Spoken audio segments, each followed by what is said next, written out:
యొక్క స్పెషల్ తెలిస్తే ఖచ్చితంగా మీరు వాడే బ్రాండ్ను చేంజ్ చేసుకుంటారు. ఒక కప్పు జటా స్పెషల్ టీ తాగితే 4 గ్లాసుల బత్తాయి జ్యూస్కు సమానంగా ఉంటుంది.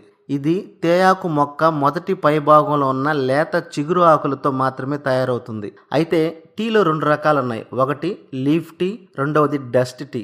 లీఫ్ టీ అనేది లేత చిగురు ఆకులను ఎండబెట్టి పొడి చేసి తయారు చేస్తారు. మన జటా స్పెషల్ టీ కూడా ఈ లేత చిగురు ఆకులతో ఎండబెట్టి పొడి చేసిందే. ఇంకా తేయాకులో 3 రకాల ఆకులు ఉన్నాయి. మొదటిది చిగురాకు, రెండవది మిడిల్ ఆకు, మూడవది ముదురాకు. ఈ చిగురాకు నుంచి టీ పొడి తయారు చేస్తారు.